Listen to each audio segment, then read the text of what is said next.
Welcome to Willis, Kansas. Willis had its start as a station on the Missouri Pacific Railroad, and when the railroad pulled out, the town kind of dwindled and died. It had a post office that opened in 1882 and remained in operation until 1960. The highest population was in 1930, and it was 217. Today the population is 38.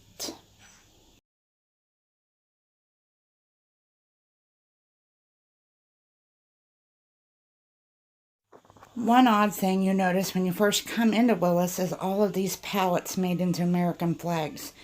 They are everywhere.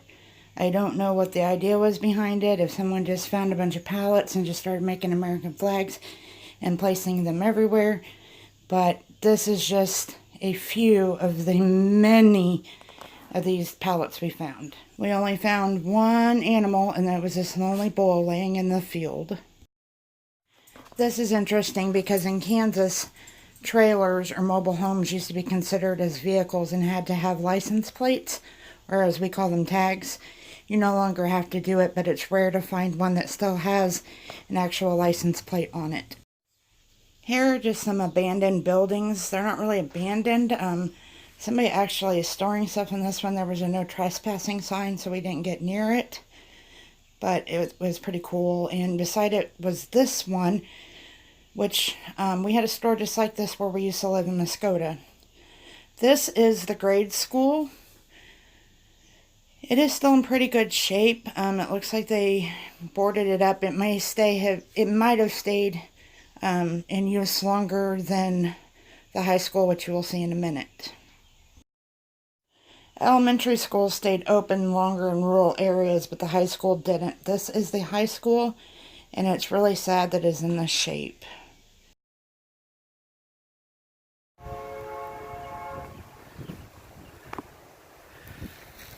This is a little bitty town right outside of where I live called Willis. Also happened to be my dad's name. And this is the high school.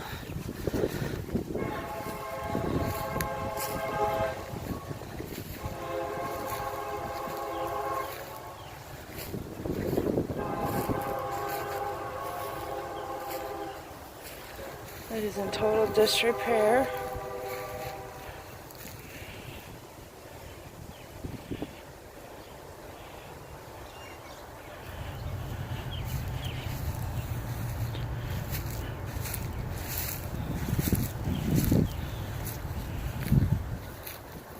Thistles, Kansas' famous weed.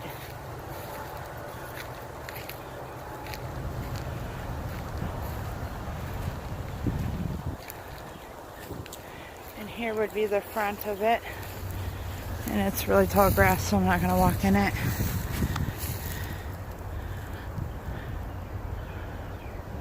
You still see up there where there's a light switch.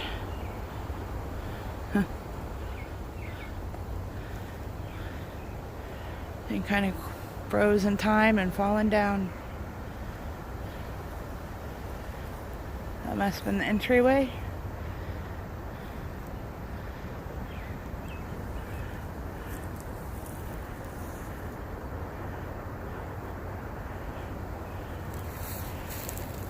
And you hear the train that's back off that way.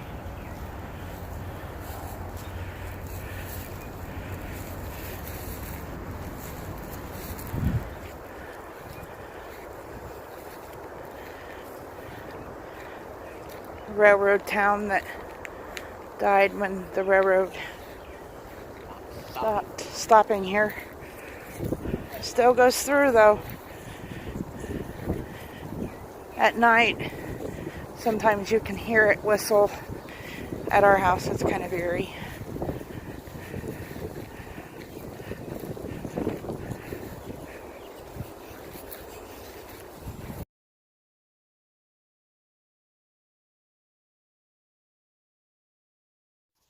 Here are just some of the strange findings we found. We went down to Shoe Lane, and in Shoe Lane there was a couple houses. They had their mailbox with a bunch of electrical components, attached to the stand that the boxes were on. This random bike with no seat or anything. Then here's a water tower. This is pretty cool.